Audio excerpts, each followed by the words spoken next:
Trick to learn classes में आपका स्वागत है। आज हम अपना करेंट अफेयर देखेंगे और आज का हमारा करेंट अफेयर 16 से 19 मई 2023 का है। वीडियो अंत तक ज़रूर देखिए ताकि इसमें से कोई भी इम्पॉर्टेंट पॉइंट आपसे छूटने ना पाए और आप अपने एग्ज़ाम को अच्छे से अच्छे नंबर से पास कर पाए। तो चलिए हम अपना टॉपिक स्टार्ट करते हैं। तो आज का हमारा पहला क्वेश्चन है, कर्नाटक के नए मुख्यमंत्री के रूप में किसे चुना गया है। जैसा अभी आप जानते हैं कि कर्नाटक में अभी चुनाव संपन्न हुआ है और वहाँ पे मुख्यमंत्री के पद को भी भर दिया गया है। तो जो हमारे कर्नाटक के मुख्यमंत्री बने हैं वो कौन बने हैं नए, तो वो बने हैं सिद्धारमैया जी। चलिए अब कर्नाटक के बारे में थोड़ा जानें। तो कर्नाटक राज्य का गठन 1 नवंबर 1956 ईस्वी में हुआ है। कर्नाटक की राजधानी बैंगलोर है। राज्यपाल यहाँ के थावर चंद गहलोत हैं और यहाँ के मुख्यमंत्री सिद्धारमैया जी जो कि अभी हुए हैं, और यहाँ पे मुख्यमंत्री भी रखे गए हैं जो कि है DK शिव कुमार जी। चलिए हम आगे की तरफ बढ़ते हैं। तो हमारा जो नेक्स्ट क्वेश्चन है वो है, किसे हाल ही में फ्रांस के सर्वोच्च नागरिक सम्मान से सम्मानित किया गया है। तो यह सम्मानित किया गया N चंद्रशेखरन जी को जो कि टाटा समूह के चेयरमैन हैं। तो हम इनके बारे में जानें तो टाटा समूह के चेयरमैन N चंद्रशेखरन जी को हाल ही में फ्रांस के सर्वोच्च नागरिक सम्मान जो कि है Knight of the Legion of Honour से सम्मानित किया गया है। चलिए हम अपने नेक्स्ट क्वेश्चन की तरफ बढ़ें। ट्विटर का नया प्रमुख CEO किसे नियुक्त किया गया। तो यह नियुक्त किया गया लिंडा याकारिनो जी को। और अगर ट्विटर के मालिक के बारे में तो ट्विटर के मालिक जो है वो एलन मस्क जी हैं। चलिए हम अपने नेक्स्ट क्वेश्चन की तरफ बढ़ते हैं। UPSC के अध्यक्ष पद की शपथ किसने ली है। तो यह शपथ ली है प्रख्यात शिक्षाविद मनोज सैनी जी ने। चलिए अगर हम UPSC के बारे में जानें तो UPSC जो होता है वो भारतीय प्रशासनिक सेवा, भारतीय विदेश सेवा और भारतीय पुलिस सेवा सहित अन्य के अधिकारियों का चयन करने के लिए सिविल सेवा परीक्षा आयोजित कराता है।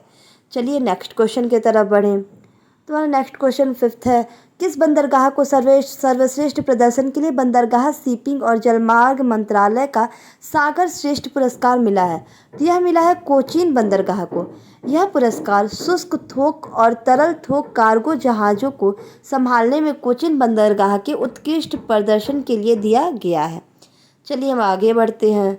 तो हमारा नेक्स्ट है, the golden years the many joys of living a good long life नामक पुस्तक के लेखक कौन है। तो यह इस पुस्तक के लेखक है रस्किन बॉन्ड जी जो कि एक भारतीय लेखक है।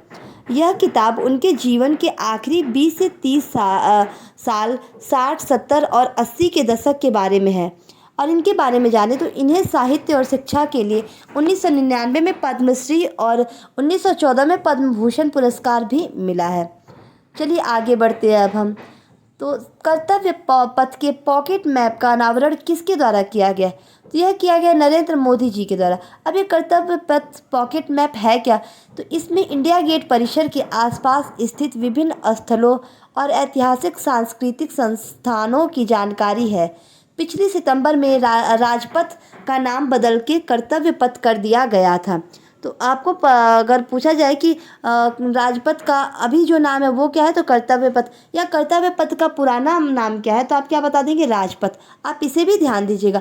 जो क्वेश्चन में छोटे छोटे पॉइंट्स बताए जाते हैं साइड में वो भी आप अच्छे से पढ़िए क्योंकि क्वेश्चन हमारे वहाँ से भी आते हैं।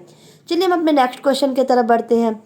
दूरसंचार विभाग ने खोए या चोरी हुए मोबाइल फ़ोन को ब्लॉक और ट्रैक करने के लिए कौन सा पोर्टल लॉन्च किया है। तो यह लॉन्च किया है संचार साथी पोर्टल। अब केंद्रीय दूरसंचार मंत्री अश्विनी वैष्णव ने बताया कि संचार साथी पोर्टल के माध्यम से लोग इस्तेमाल किए गए डिवाइस को खरीदने से पहले उसे ब्लॉक, ट्रैक और उसके बारे में अधिक जानकारी एकत्र कर सकते हैं। यदि आपका मोबाइल फ़ोन खो जाता है तो आप इस पोर्टल पर विजिट करके मदद प्राप्त कर सकते हैं। चलिए आगे बढ़ते हैं हम।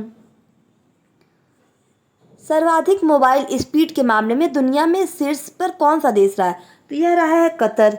और अगर अपने भारत की बात की जाए तो भारत का इसमें स्थान 60वें पर रहा है। अगर कतर के देश के बारे में जाने तो कतर की राजधानी दोहा है। यहाँ की जो राजभाषा है वो अरबी है। यहाँ की मुद्रा रियाल है। और यहाँ के प्रधानमंत्री को जाने तो शेख खालिद बिन खलीफा बिन अब्दुल अजीज अल थानी है। चलिए आगे हम नेक्स्ट क्वेश्चन की तरफ बढ़ते हैं। तो देश के नए कानून मंत्री के रूप में किसे नियुक्त किया गया है? तो यह नियुक्त किया गया है अर्जुन राम मेघवाल जी को। अब अर्जुन राम मेघवाल बीकानेर से बीजेपी के लोकसभा सांसद हैं। उन्होंने आईएएस की नौकरी को छोड़कर राजनीति में कदम रखा था। आपको हमारा वीडियो अच्छा लगा हो तो प्लीज़ इसे लाइक, सब्सक्राइब और शेयर ज़रूर करें। साथ ही साथ हमारे इंस्टा, फेसबुक और टेलीग्राम पेज से जुड़ने के लिए हमारे डिस्क्रिप्शन बॉक्स को ज़रूर देखें। Thank you.